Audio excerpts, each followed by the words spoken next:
The toaster, I noticed something. I don't remember if I pointed this out last time, because it's been a while. Observations. We love this. This is commentary. The saves are all this color until they are Sal colored. We knew that part. But down here, something changes. Oh. There's an X. Oh, it's someone dead. I think it's someone dead because there's like 8 characters, so it's probably the death of Oz. But I'm like, that's interesting. It is interesting. Went from path question mark to A to B. Mm-hmm. Which is a hierarchy. I don't know how it was established exactly, but... Well, we skipped we skipped using a code, right? Massacre? We skipped that. I think this save is still here for us to go back and hit massacre later, which... I don't know, maybe this will be the massacre? Because when we left off, everyone was disappearing, so maybe it's finally happening. It just took a weirdly long time.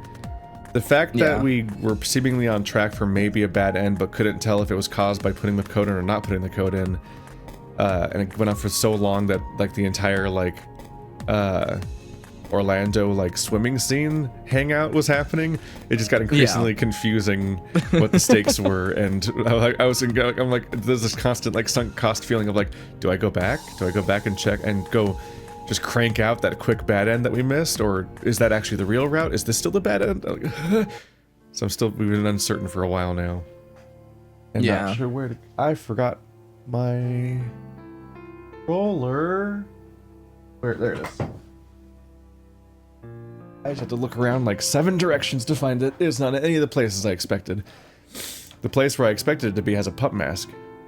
This entire room has been rearranged for the video essay I did weeks ago, and I thought I would be like doing one a month until the logistics of actually going to a con and then especially getting sick afterwards hit me. So I don't know how that's gonna work out. But I have not put my room back to normal since the last video essay because I thought I was gonna be filming my other basically finished script like 2 weeks later. You're in work mode. You're in work mode. You'll put the room back together later. You need an office. I need a bedroom, an office, and a recording studio, like, for live action. I need these to be 3 separate spaces that I can actually live a life with. The Marrowplex. Yes. Also known as a house. Just a house. Houses just have rooms. I'm not gonna have kids, so that's the 2 bedrooms will be the two children's bedrooms will be usable places instead. Where we left off, Dave went down the road and got to the end, and I think he was having intrusive thoughts about jumping off, and then he walked back and nobody was here and he couldn't find anyone, so he went to bed and dreamed about his dad again, which happens constantly now. And he came down in the morning and he heard a voice. So either everyone's dead and we're gonna walk out on a massacre, or we're just gonna go about our time normally and just wonder why everyone was gone yesterday. I wandered downstairs at a loss of where I should be going, and about halfway down my ears picked up someone's voice. Guys. Oh, hey Dave. See? Told you he was fine. Well, yes, but the yelling... He wasn't dying, he was just upset. Take it from someone who howls, I know my shit. So... you were worried, or? Right up until Big Dog said not to worry. Ty went to say something before sighing and giving up. What yelling? Him calling out for everyone because he couldn't find them? The yelling in his sleep? Yeah, I don't know. You maybe stop that? But you were calling him Top Cat before. Busted. Ladies, you're all tops. I don't understand. What happened? Where did you all go? After you went for a walk, we all went to the river. Without me? You up and left before anyone could really say anything. Oh, go on. I thought he specifically explained he was leaving this time. Yeah. I think last time, I think this time he was like, after After how people reacted last time, I should tell everyone first. So that's a weird response. You decided to go on a walk long before Dean or I could stop you either. Do we still have cell phones? I straightened my back, shutting my eyes tight. What's wrong, Dave? Fine. Yes, we know. But I am. Are you? Well, I'm trying to be. I'm dealing with so much that I can't talk about, that I'm not really ready to talk about, and just what? I want to go home. This vacation sucks. Finally. Finally. They realized. Waiting for Dave to say this the whole damn time. It's not that bad, is it? We don't even hang out. It's been 2 weeks. There's been like 2 hangouts so far and 7 fights and 3 homicides. One of which is still canon. It is. I hate feeling the stress. I hate hiding secrets from everyone. I hate it. Okay, then just tell everyone. The whole part where you're like, the whole thing about secrets is you're supposed to not tell everyone that they're there. Like you're already all these secrets I have to keep from all of you. I'm like, what the fuck are you talking about, Dave? Like, nobody. What the fuck could he mean? Like, we know what he means, but I mean, like, like from their perspective, this is an unhinged conversation. I'm sick of all the backstabbing, the lies, and the secrets. I'm like, bro, we were watching anime. This is a Wendy's. I repeated the phrase over and over, clutching the fur atop my head until Tyson struck me lightly across the nose, making me yelp. What was that for? You want the truth? Tyson, lay off. No, fuck this. If no one else is ever gonna tell him how it is, then I will. You hate everything? You hate all the bullshit that you're putting yourself through? I'm not putting myself through it, it's just... I growled, gesturing wildly with my hands, unable to direct my frustrations at any one thing. There's the growling again. Sal looked at me carefully and I glared back, overly sensitive in the moment. Dean, Roswell, and Orlando seemed to just be keeping their mouths shut, averting their gaze when I spun wildly to look at them. They're not gonna help you, pup. Only one that can do that. Only one that can help you is yourself. Yeah, or y'all taking your phones with you on walks so people could tell where each other are. What's that supposed to mean? I'm just realizing that when I say there's been 2 hangouts, one of them is that everybody hung out together yesterday without us. Like, apparently everyone suddenly unanimously decided to hang out, a thing that never happens. You're gonna sit your ass down and tell us what's wrong right now. You can't make me do anything. I'm gonna throw a little baby tantrum on the ground. And shut the fuck up about your problems, then.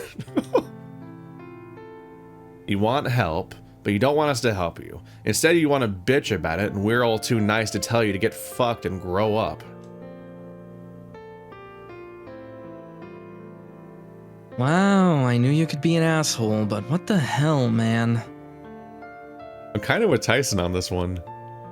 Yeah, definitely. Like, Tyson continues to be just kind of the only person ever addressing any problems, and he's, for a character that is constantly portrayed as being like Spitfire wildcard, he's kind of just like the most emotionally real person that we've met, who just like addresses problems head on all the time. Yeah. He's Jennaing a little bit, but it's like it's just this element of like I don't know, like in furry spaces in particular, you kind of do get used to like certain types of people that are like live wires all the time, and they're kind of speaking in catastrophic terms about their lives every day, all the time, and there's like an intensity there, and this like this sort of like an odd tiptoeing that happens where you're like, I don't know how to address this, or if I should even respond to this, or what they want, or what they're hoping for here. But in this particular case, it's just this bizarre case of like doing it in real life, not like in vague Twitter posts, but like saying it directly to people's faces in person while refusing to say anything concrete or usable, and just like it's like at some point it becomes this like oddly like selfish interaction where you just won't let the people help or even understand what's happening, but you're going to keep dumping this on them over and over again, and then just leaving them with no way to respond to it. And like, what do you do at some point besides just call the person out? Like, what the fuck are we doing here? Yeah. I mean, I'm glad someone's saying it, right? Also noticeable to me that crossed arms Tyson is like, it's like the one thing on the screen that's not drawn with the symmetry tool, which I use all the time. So his arms are very different from each other, and like there's like a meat. It's like one part's like slightly misshapen, but there is like an element of like, oh, the forward arm is kind of like warped a little bit because the meat on the arm is being pressed forward by the other arm behind it, and so on, maybe. Yeah. Haas gave Tyson a look and was promptly shoved away by him. Fuck off, Haas. See, Dave, it's not difficult.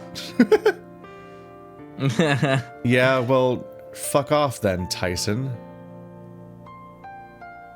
Ty straightened and I could hear him breathe out through his nose. He took a step back, and I wasn't sure if he was out of shock or if he was still deciding how to react. This is weirdly resonant of the conversation I saw you just have like yesterday in Discord about like there was somebody who keeps being misgendered but can't bring themselves to like speak up about it when it happens. And you're talking about how like most people don't actually remember most like incidental conversations, and you can just you really can just call somebody out and just say they're being dumb if they give pushback, and just like stand up for yourself a bit more, and it doesn't actually have like the crushing weight that people are afraid it'll have. Yeah. Of just bringing something Well, up this that is like bothers you. Yeah, this is like a social anxiety thing, and you know, I don't want to soapbox about it too hard, but as a person who is like very clinically diagnosed with like an anxiety disorder, and social anxiety is a big part of it, I've gone to therapy for it and stuff, like it might seem crazy for people watching this because I speak my mind very broadly and very quickly and very authoritatively when I'm making content and like online and over Discord and stuff, but I am actually a very socially anxious person. Talking to people really stresses me out, and I lay awake at night in my bed thinking about how stressful all of the things I said were. But one of the first things they teach you in like social anxiety therapy and stuff is like, not everything is a big moment. And when you are living your life and when you are approaching every situation like it's going to change things for you, like affect your status quo, people with social anxiety often experience this through the fact of like, oh, if I say something, it will make a scene or it will draw attention to me, and then people will think differently about me.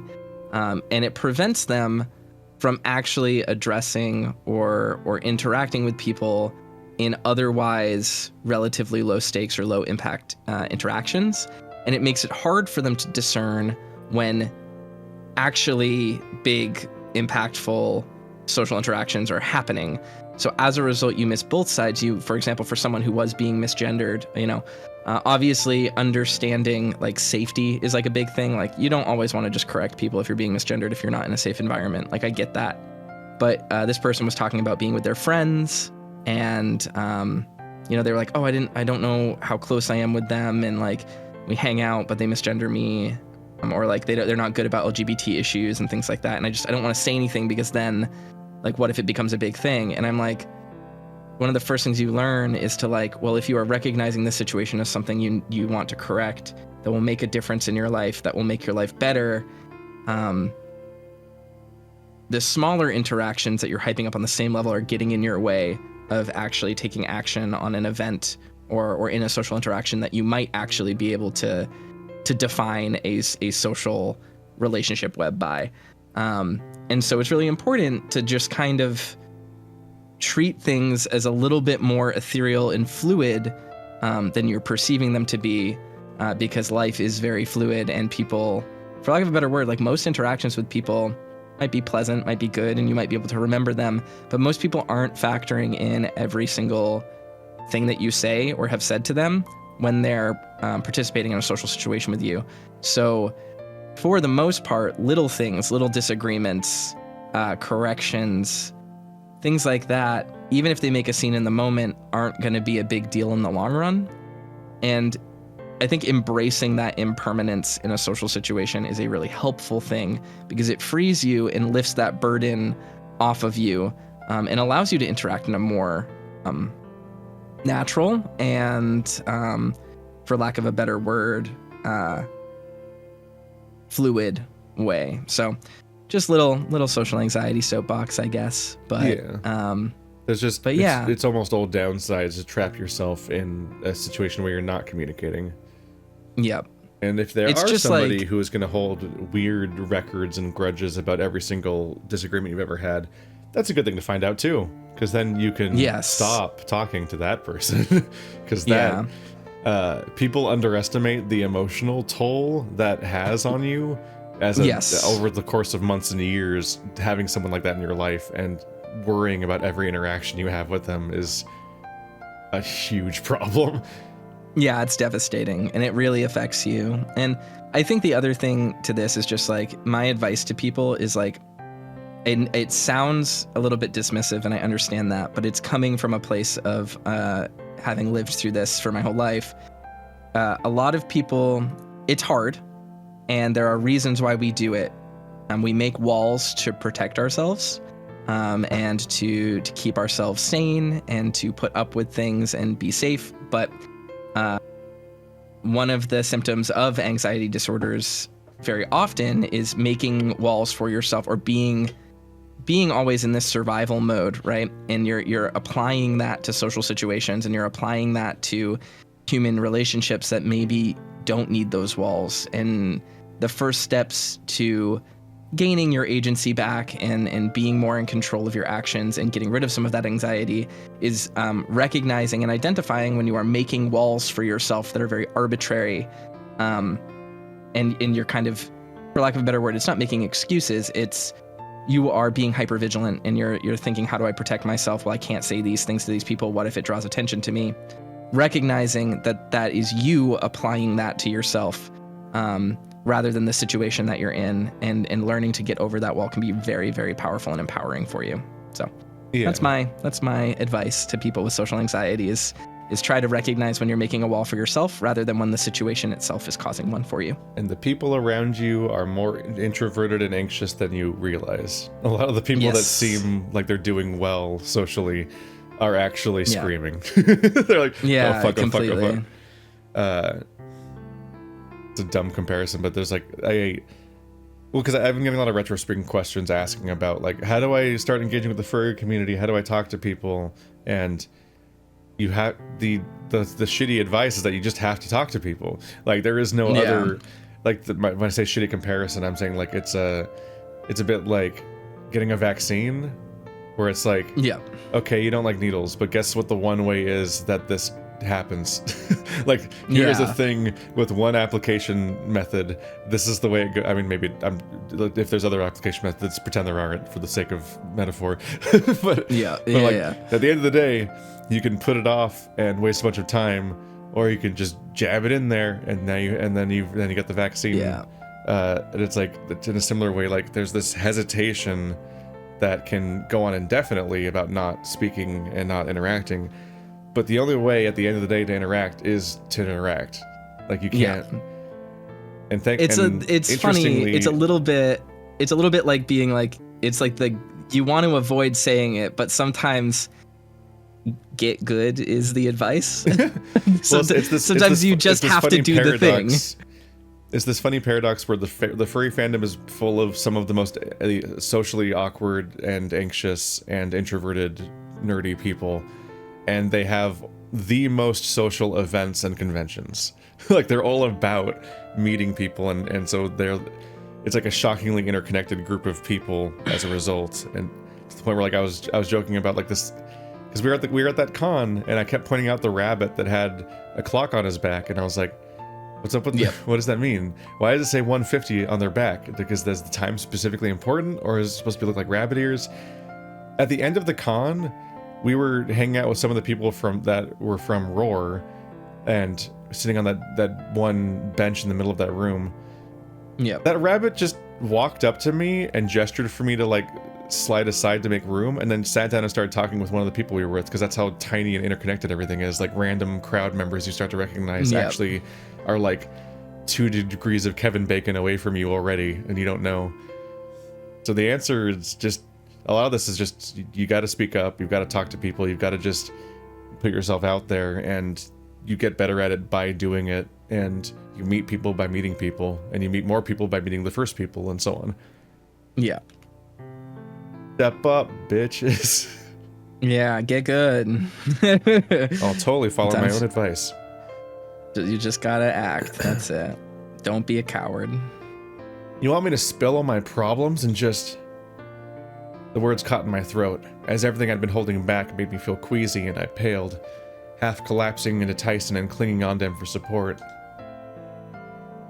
You barf on me again, you're dead. I made an affirmative sound before trying to get my breathing under control, a hand finding my shoulder before going over to my back and rubbing it carefully. Maybe not all the problems, but maybe just one to start. Nodding, my grip on Tyson tightened briefly before I stumbled back into a pulled-out chair and collapsing onto it. Okay, just one secret, right? I looked to the 3 of them for confirmation, and none of them budged, as if just waiting. I'm trying to imagine this from, like, Haas's perspective, where it's like, Dave walks in, starts kind of trauma dumping, but without saying anything specific, so it's just completely unactionable, and you're like, yeah, that sucks, man. And then Tyson's like, nah, fuck you. You're gonna spill the beans, and we're gonna do something, or this is not happening again. And then Dave's like, fuck you, and then collapses onto him crying. And they're hugging it out. I'm like, all right, so these two are a lot. And then just one comment from Sal, and immediately Dave is like, okay, I'm gonna spill one of my secrets now. Like, all right, well, this person is not in control of anything in their life. Dave is not in charge at all. He's so weak-willed. He's so falling apart. He's just a mess, just a disaster of a person. Yeah, completely. I looked at the 3 of them for confirmation. None of them budged, as if just waiting. Not as if, explicitly waiting. So I went to the library, and I'm bi. The library. Okay, what happened there? I met someone important. The person I already revealed to you exists in this route. You already know about Oz. Roswell jump scare. My greatest fear is Tyson to Roswell TF. That was so upsetting. You met someone? In the library? Who? Roswell wandered closer, curious, and watching me carefully. They'd been here this whole time, someone that I should have told you about rather than waiting for you to ask. We already told them. They know about Oz. That's why Benson left. Yeah. That doesn't... What?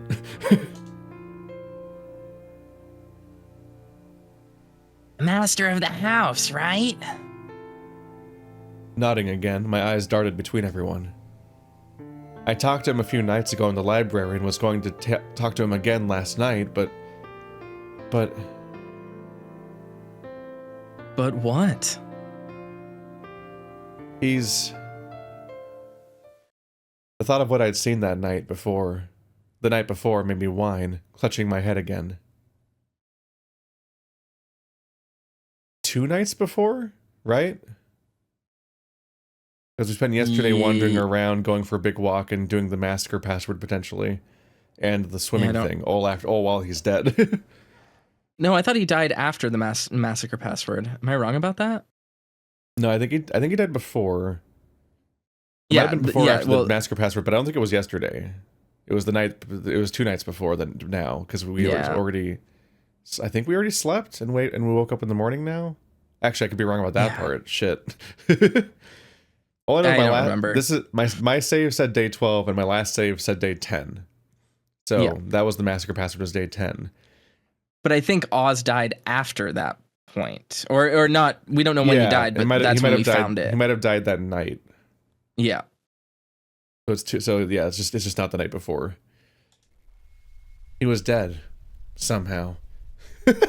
There's a knife in his heart. Cause of death, diabetes. Somehow, the likely culprit was someone in this room. The silence that came after I uttered the single word to describe how I found him was stifling, uncomfortable, as I can imagine everyone looking at one another in a mix of confusion and worry. I uttered the single word to describe how I found him. Oh, dead. I thought you meant somehow. Gripping my chest, I let out a rattled gasp of air. The dim green light, the smell of decaying flesh and dust, the silence excluding the faint hum of machinery and electronics in the lab. Would he smell like decaying already? I don't know. Oswin slumped in his chair, dead, the knife out of his chest, the blood and... the rat. Thanatos. He's adorable, but he's supposed to be edgy, like all anime OCs. Cradling my head... Thanatos has all the energy of a Sonic villain. Yes, extremely. Cradling my hand in my head as I looked down to the others. There's no down. I made that up. I lied to you. That's my secret. I felt better in a sense. A weight had been lifted off me, in that there wasn't a secret being kept, but it was so negligible I wasn't sure if it was worth bringing up. Though the master of the house is dead, as in... Well, either he died of old age, or... No, it was a knife. The implication was obvious, and glances were exchanged around the room. What do we do now? Contacting Benson seems out of the question unless someone has his contact info, so... should go check the library, right? Why? It looked fine the last time I was there. right. Oh, that's not Roswell. I looked at the color. Oops. Yeah. Right.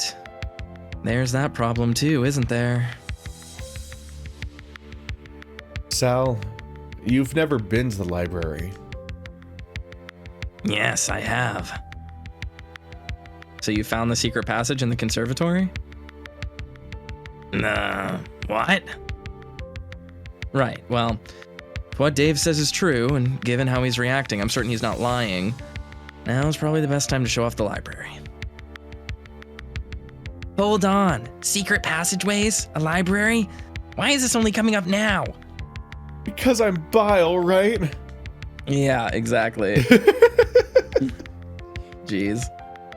Haas asked me not to tell anyone. Okay, it's admittedly been a while since we played that scene, but this It's his library. It's his library. This came up a couple times. We were talking about it at BLFC with a few people, and in particular, we're trying to remember. I think I was talking to Dirk, and we were trying to remember. Was Haas's confession that he's bi him confessing that he's into men or women? Yeah. It's like, which part? Because in heteronormative society, bisexual is a confession that you also are into men as a man, potentially. It's the usual direction that's in.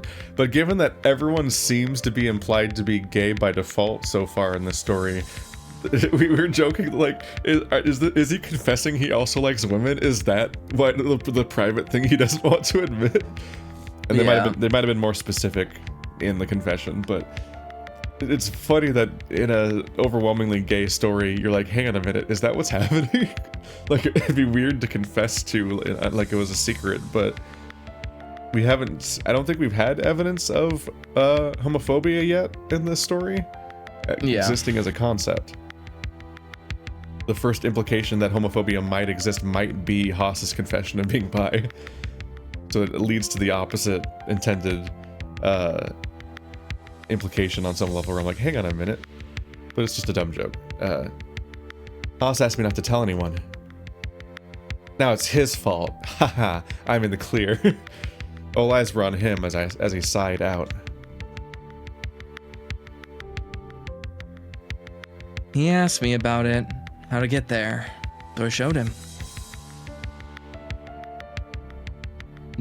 Was Haas the one? I guess Haas was the one that told us about it. Yeah, he's the one that knew about it already. I thought we found it first and then encountered him. But I'm just wrong. I think I'm just wrong. Ignore that. No, he showed us the secret book trick and everything. Yeah. You're right. I remember the scene now. Okay, but why have you been keeping it a secret? How did you even know about it in the first place? I'm glad we established that everyone was in the room before this conversation started. We didn't know who was in the room, I don't think, so it's just like a series of jump scares as people just TF on other characters. Hi, Orlando. I mean, everything that's been going on, does that mean Haas's?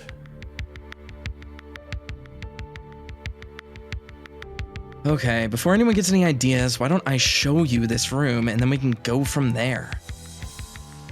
But isn't there a body there? Everyone's attention turns back to me and I fidget in my chair. No, the library would be fine.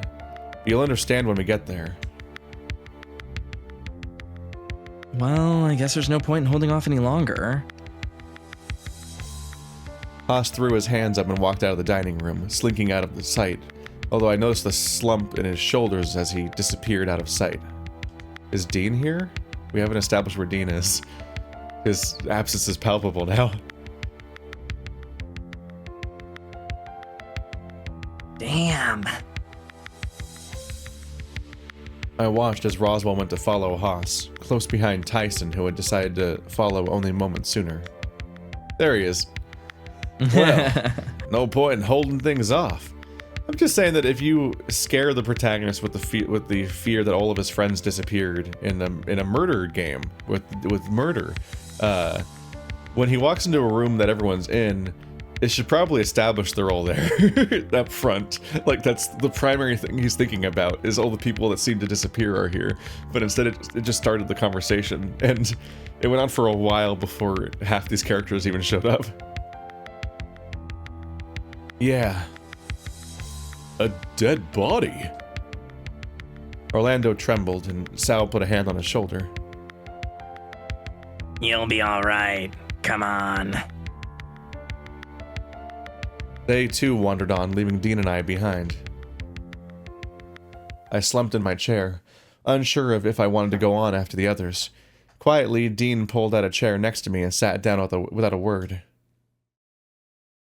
You're not going to follow the others? Well, you were so upset that you were left alone, so I didn't want to repeat that mistake. It's not your fault, Dean. It is. You all have cell phones. Maybe. Maybe not. You're having a hard enough time as it is, and I don't want to pile on to that. Thanks. There were a few moments spent in silence with my eyes drifting over to the door leading into the foyer. You feel like we should be following the others? Shouldn't we be? Nah, if you don't want to. After what you said, I don't think anyone would blame you for wanting to stay here. But I'm just... What do you think I should do? I'm at the point of snapping at people for no reason, and I just... No reason? There's a lot of death in the room for no reason. Dean placed a hand on my shoulder and rubbed it gently, almost as if he was afraid I'd break in his hands. We can stay here if you want. Who cares about a secret room and a secret passage anyway? And secret passages anyway. Excuse me, Dean. Don't you know that the rule book about mysteries, about all murder mysteries, according to that document cited in Zeroscape, is that there can be no more than one secret passage? That is the rule about mysteries. Rule 8 3. It's definitely in there. I remember it. Really? I'm curious, sure, but I'm not about to abandon you about it if you need someone nearby. So you only stayed because no one else did. Okay, you don't need to make it sound like that. I stayed because I care about you, and I'm implying that no one else does. At the very least, as a friend, but now isn't the time to start talking about mushy stuff. Remember the part where we're supposed to be romantically interested in some level? I tell you that sometimes, but you never think it. I chuckled a little, rubbing my face, half expecting to tear up from the gesture. Really? We all do. We're just, struggling. We just want to help, but we're scared that if we say or do the wrong thing, it's going to end up with us doing more harm than good. That's what people that are emotionally unwell always want to hear, is that their struggles are taxing you. Oh, well, you know how it is. I don't. But I really would like to, Dave. What I'd give to know what's running around that head of yours so I could tell it to stop and give you a break. Have you ever played Psychonauts? Again, I chuckled, both at the thought and the sly smile Dean flashed at me for all of a second to get his point across. So, what do you want to do now? You want to sit here, we can just have a cup of coffee. We can do that. If you want to go sit outside, we can do that too. Ah, this chair's so loud. Is it bad I want to check on the others? Not at all. Worried about them? Worried that I put Ty on edge and that he might snap at Haas.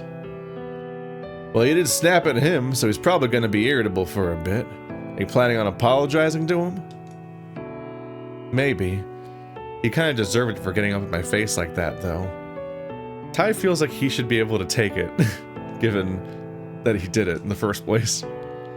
Yeah. Then let's play it by ear. He got up and dusted his hands off before offering one out to me. Coming? He took me by the hand, and together we headed upstairs in search of the others. We reached the conservatory to find it bare, but the bookcase was moved aside, and the dark passage that led to the library was in full view. Dean was quiet, letting me lead as we wandered into the dark, and eventually we could hear the others talking loudly about something. Now we're all inside. We can all be trapped inside and die, because it can't be opened from the inside. That was also... It stands out to me that was like oddly telegraphed as a choice, and then it wasn't. Yes. They explained the choice that Dave has to make, but in a way that was like detailed enough that it feels like that we're about to make a choice, and then we just went inside. The fuck is this? Sure enough, the first thing I could make out was Tyson yelling, with Dean and I picking up our pace to reach the others in the lower level of the room. It's a library, dumbass. That's not what he means. You know that's not what he means. It's not even just a secret passage, but it's that. It looks like that one guy's fucked up drawings of like this mega structures. Oh, like MC Escher stuff, or the guy that drew like the prison or whatever. It's just like this Gotcha. massive scale things. I think I've talked to Illusory about them. I think he knows who I mean. But yeah, I'm bad at memorizing artist names and so on that aren't drawing wolves. I can see that, but why? A room this large. It's a wonder none of us figured out it was here, given the layout of the rest of the rooms. yeah, I wonder. Is it really that odd?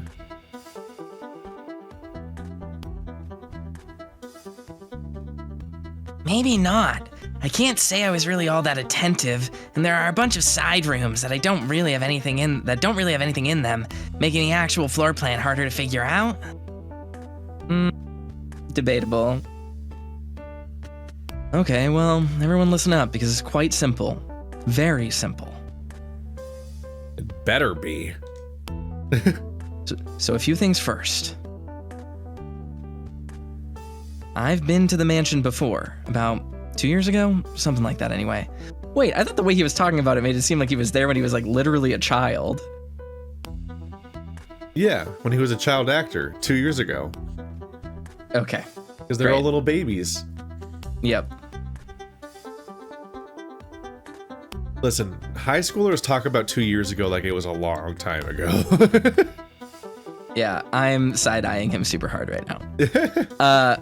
Why?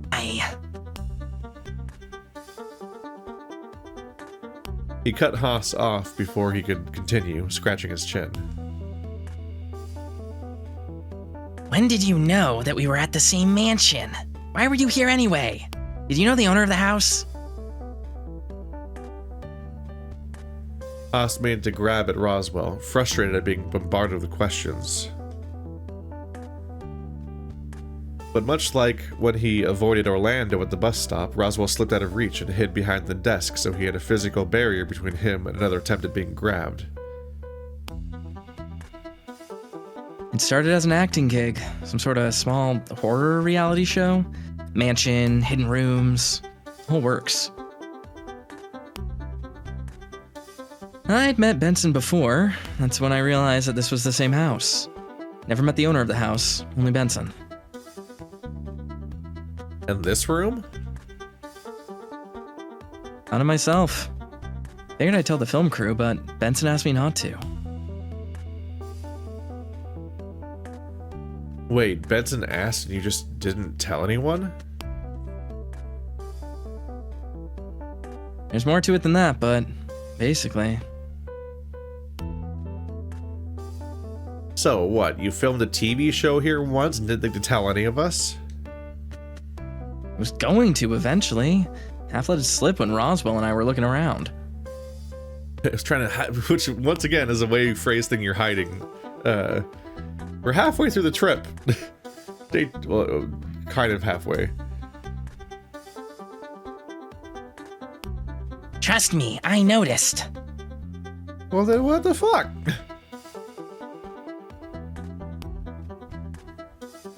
But other things took priority in calling you out on it. Fuck you.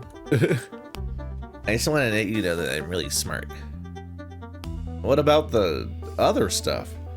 You said first there's more, yeah? Right. Where Dave comes in. Oh, right. I asked about the library. You showed me how to get in here, and for a moment I wondered if I should say the rest of what had happened in here or leave it to Haas. Mostly I was just thankful I'd caught myself before I'd said anything else. And?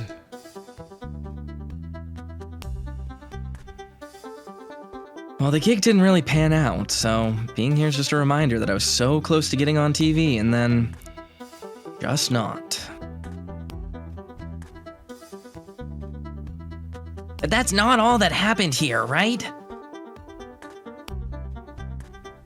What do you mean? There's something. Something Haas is leaving out, but I can't quite place it.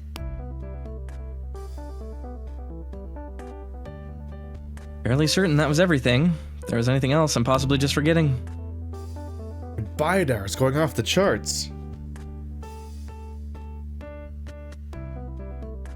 There's is Piranesi's prisons, is what I was thinking of. Gotcha. Of those huge structures. I'm so good at finding things by searching conversations I've had with other people. He shot me a quick look and I nodded slowly, figuring it'd be best to keep the conversation rolling. So, after Haas showed me how to get in, I went to meet the master of the house at 11 p.m., I think? Ah, hi, everyone. Really? By yourself? More importantly, how did he contact you? There was a speaker, like a radio that we talked to each other through. You never met him in person? Just on the radio? No, I meant we arranged to meet up in person with a radio and then met here in person. Benson set it up. But the first I had to solve his 3 riddles. Benson's really got his hands full with arranging everything, huh? It's not... Orlando, this isn't very hard. It's not very complicated. So, yeah, you were there at that time. Oh, my 8-hour shift is done. Okay, so there's a hidden library in the mansion. That's fine. But you don't sound so fine about it, Sal. Right, I'm more interested in that. He pointed to the door, and I wandered over to it, placing my hand on the cold metal. I was fairly certain that I didn't close this door when I made my escape. Another vault. Here. It can't be, right? There can't be 2 doors.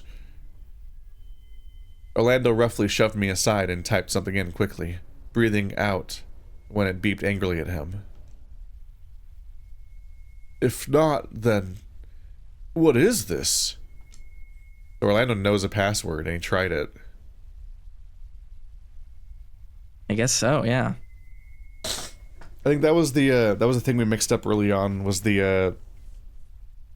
I correctly remembered that somebody else was getting passwords and something else was going on, but I thought it was Haas, but it was just because it was coupled with when Haas started coming across as the smart guy that knows more than about stuff, or specifically his revelation about his being a lie detector. But it was Orlando that had been also experiencing dreams and passwords. And now we know that Orlando has at least used one password, seemingly, because he has some idea that this works, because he just tried one again. But I think the passwords only work when it's the correct password used at the correct time, and maybe even the correct vault, which gets messy. When I spoke to Oz, he came through here? Oz, as in the Wizard of Oz. Oz Hammond? Cobblepot, actually. Oswald Hammond, yeah. Roswell's brow furrowed as he thought it over. Oswald Hammond is dead. But where's the body? Huh? Oh, it's in the lab. There's a lab. Laboratory, more like. What? What is that correction? The same thing, yeah. What do you mean, Roswell? But I haven't come across a room like that. What if it was just in a different part of the house? Yeah, it's... I braced against the metal door again, looking it over. Behind this door? When I came here last night, the door was open. I followed it down a dark corridor and, well... You found him there. Yeah. Hugging myself, I turned back to the door and rested against it, trying to shake the memory of the event. Last night the door was open, and when you left... I looked at him, uneasy. He picked up what I wasn't saying and looked to Roswell. Which means someone has been here since. Haas is looking very suspicious at this point. Eyes fell on Haas again. Well, I tried to look anywhere but. I don't like what you're insinuating, Roswell. Yeah, you reckon Haas would have kept that from us when he also found a dead body? That's not... Tyson, that's not what he's insinuating. Yeah. Wouldn't you? What? If you found a body, would you tell anyone? We've been talking about finding him dead, but he didn't die of old age, did he? Well, no, he was, I trailed off, hoping Dean would fill in the blank. He nodded slowly, almost wincing when he spoke next. Which means it could have been one of us. We all looked at one another quickly, trying to figure out who could have done it. But high up on one of the bookcases, I caught movement. Fuck off. You think one of us did in a guy we didn't know about?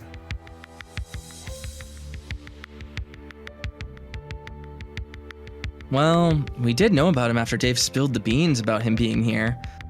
Otherwise, I doubt anyone would have questioned Benson, insisting that we were the only ones here. I caught all of what Haas said, but little else. Was that the turning point? Was that the deciding factor in if Roswin died or not? But still, we'd then need to know where he was. Slip away with the others, not knowing. Kill him, come back without running into anyone, being any wiser as to what happened. Until now, I'd only told Dave about this place. This is not a very high burden of proof. This is not a very hard thing to execute on, because Haas has been going into this location without anyone noticing for the whole trip. So anyone just has to do exactly what he's done all the time. Dave didn't do it. I'd be inclined to agree. I don't think he'd hurt a fly, or even tell us if he did. While they bickered amongst themselves, I locked eyes with the beady red one staring down at me, the metal glint of his collar reflecting off what little light was in the room.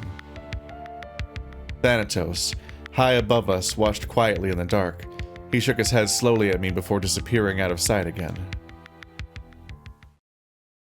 Let whatever happens, happen. The sounds of everyone discussing things slowly just became white noise. Why was Oswin killed? Was it one of my friends? When I zoned back in, Orlando was holding Roswell and Haas apart, while Dean nursed his nose. Again? Stop punching the bear! He's just so punchable.